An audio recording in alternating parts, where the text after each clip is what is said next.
dua sumber daya secara umum, ada sumber daya alam, ada sumber daya manusia. Dua-duanya ini penting. Kalaupun bagus sumber daya alam, kalau sumber daya manusianya tidak bagus, maka sumber daya alam itu tidak terpelihara. Ini tidak kajian kita pada malam ini. Yang kajian kita adalah sumber daya manusia, kita di antaranya. Dan ini ada dua secara umum. Pertama jismun, yang kedua ruh. Secara umum kita menyebut ada jasmani, ada ruhani, jismun dan ruh, fisik dan batin. Bisa kita sama bagusnya fisiknya, tapi bagian ruhnya bermasalah. Maka di dalam ayat-ayat banyak sebutan-sebutan bagian ruh kita ini. Ada disebutkan absar, ada disebutkan albab, ada lagi an-nuha, ada lagi al-azmu, macam-macam, disertai dengan ulu, artinya memiliki. Jadi tidak semua lagi orang memiliki absar.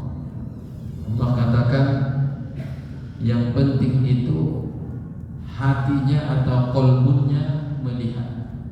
Fa innaha la ta'mal absar walakin ta'mal qulubul lati fis sudur. Sesungguhnya mata kepala mereka, mata zahirnya itu tidak buta, tapi yang buta itu adalah mata hatinya.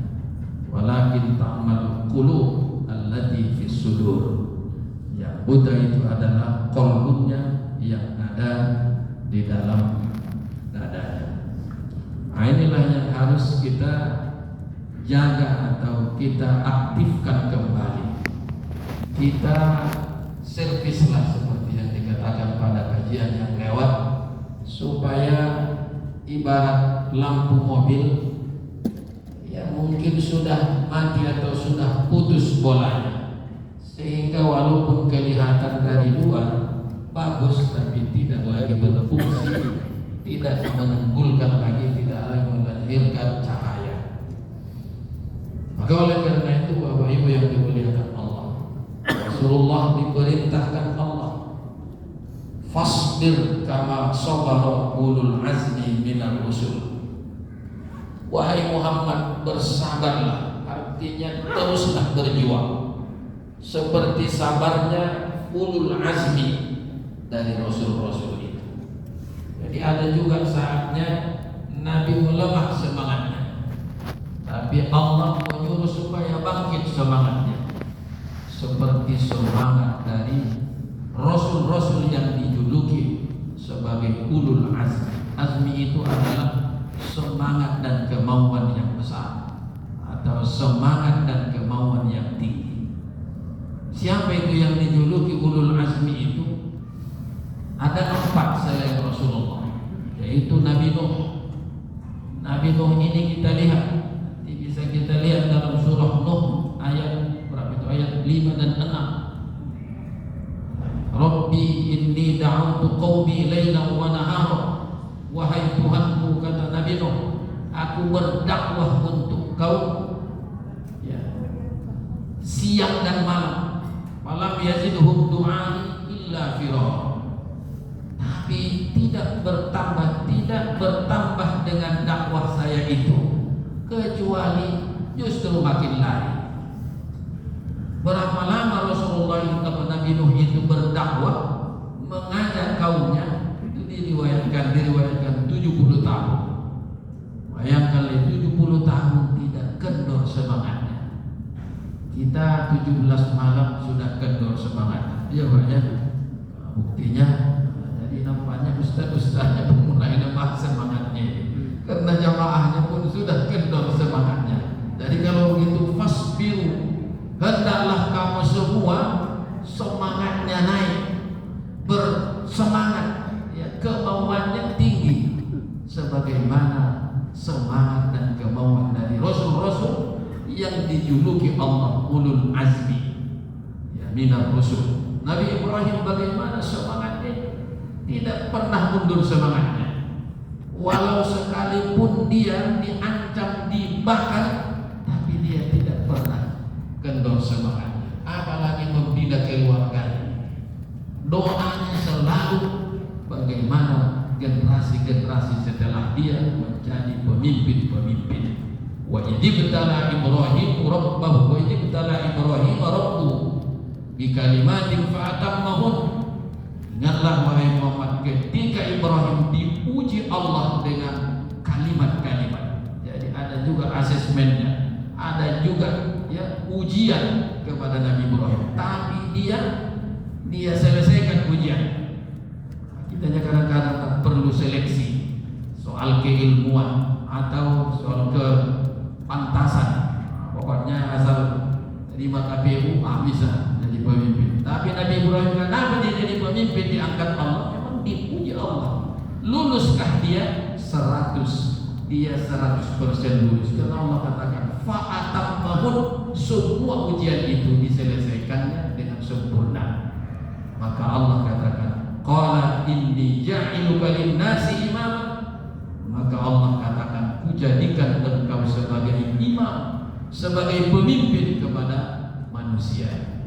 Tapi dia tidak merasa cukup kalau dia saja sebagai pemimpin. Maka dia mohon kepada Allah, qala wa min dzurriyyati, wahai Allah, ya seyogianya ikut jugalah anak dan cucuku. Jadi ada juga nepotisme dari dulu. Tapi Allah batasi, la yanalu ahdiz zalimin. Qala la yanalu ahdiz zalimin. Bahwa janji Allah sebagai pemimpin engkau itu tidak berlaku kepada yang zalim, artinya tidak memenuhi kriteria tadi. Hadirin dan hadirat yang dimuliakan Allah, la ulul azmi itu Nabi Isa, Nabi Nuh, Nabi Ibrahim, Nabi Musa dan Nabi Isa alaihi wassalam itu adalah ulul azmi yang memang disuruh Allah supaya diikuti atau dicontoh mereka di dalam melaksanakan tugas-tugas, melaksanakan dakwah, melaksanakan perintah-perintah Allah supaya tidak kendor semangat kita. Hadirin yang dimuliakan Allah, ada lagi ulul absar. Inna fi dzalika la'ibratan li ulil absar, bahwa yang bisa mengambil pelajaran dari apa yang dia hadapi, yang dia lihat, itu hanyalah orang yang punya absar, punya pandangan jauh. Kita punya pandangan kita dekat. Mata saya ini hanya sampai tembok atau dinding masjid ini. Tapi kalau mata hati saya, kalau pandangan batin saya harus sampai ke liang lahat, harus sampai ke mahsyar, sampai setelah kita mati. Itu namanya absar. Hanya orang-orang yang punya pandangan jauh lah yang bisa selalu mengambil iktibar. Dia dan ketika ada lagi disebutkan Allah, innama yatadzakkaru ulul albab. Jadi kita perlu ada bagian batin kita disebutkan ulul albab. Dalam ayat 269 Allah katakan yu'til hikmata man yasha wa man yu'tal hikmata faqad utiya khairan katsiran wa ma yadzakkaru illa ulul albab. Jadi ternyata hanya orang-orang yang punya albab lah yang bisa diberikan pengertian atau diberikan peringatan. Kalau dalam terjemah diartikan ulul albab itu yaitu akal sehat. Jadi akal sehat dari sinilah Rocky Gerung selalu menyebut akal sehat itu. Dibaca aja memang terjemahan ini ayat 269. Lalu dibuat lawannya itu katanya dulu. Nah ini cocok atau tidak sama kita terserahlah. Tapi itu memang dalam terjemah pun saya lihat ulul albab. Dalam tafsir disebutkan ulul albab itu adalah yang mempunyai yang pemahaman yang dalam. Dia diberikan Allah pemahaman dalam pemahaman yang benar dalam memahami syariat. Itu ulul albab yang punya lubbun. Lubbun itu artinya adalah hati yang betul-betul jujur dan selalu menyambuti perintah Allah itu dengan benar. Maka ketika kita bertalbiyah sebutannya labbaik, labbaik Allahumma labbaik. Itu dari lubbun, itu jamaknya albab. Jadi artinya kita menyambuti perintah Allah itu bukan hanya lidah kita saja, tapi sampai ke hati nurani kita. Inilah yang harus kita hidupkan. Ada lagi ulul nuha. Ulul nuha itu artinya yang punya pemikiran, punya akal hampir sama dengan albab. Ada lagi disebutkan tadi dalam ayat yang pada ayat 18 surah Ali Imran, yaitu ulul ilmi. Ulul ilmi disejajarkan Allah orang-orang yang ulul ilmi itu dengan malaikat. Syahidallahu annahu la ilaha illahu. Allah bersyahadat, Allah menyaksikan bahwa dia tiada Tuhan kecuali Dia. Jadi siapa yang bersyahadat, siapa yang mengakui ketuhanan Allah, Allah pertama. Jadi sebelum ada makhluk, Allah sudah bersyahadat. Asyhadu anni, Allah kan begitu. Anni la ilaha illa ana. Aku bersaksi bahwa tiada Tuhan kecuali Aku. Itu kata Allah. Siapa lagi setelah itu? Wal malaikat, para malaikat. Siapa lagi? Wa ulul ilmi.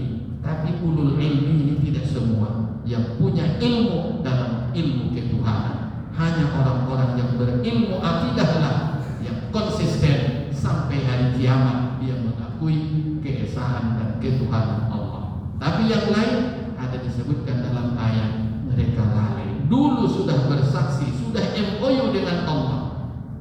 Itu disebutkan, wa id akhadha rabbuka min bani adama min zuhurihim dzurriyyatahum alastu bi rabbikum. Sudah ditanya Tuhan dulu ketika kita di alam ruh, qalu bala. Mereka menyaksikan, mengatakan iya, tapi sayangnya nanti mereka ditanya lagi, aku lupa. Jadi banyak orang sudah berkomitmen tapi lupa lagi. Itu di akhirat. Kadang-kadang di dunia pun sudah lupa dia. Mana ada saya bilang katanya. Inilah kajian kita, mudah-mudahan ada manfaatnya. Semoga ibadah-ibadah ini merupakan pengaktifan terhadap bagian-bagian batin kita yang dengan inilah kita insyaallah akan berbeda dengan yang lainnya. Yaitu kita diberikan Allah ilmu, diberikan albab, diberikan Allah aktif lagi qalbun, aktif lagi kita azm kita semakin aktif setelah kita melaksanakan ibadah di bulan Ramadan ini. Inilah di antara makna Idul Fitri, kembali dia bersih, artinya kembali aktif. Ya, ibarat mobil superpat kita ini, ya, bagian-bagian batin kita. Hadanallahu wa iyyakum. Wassalamualaikum warahmatullahi wabarakatuh.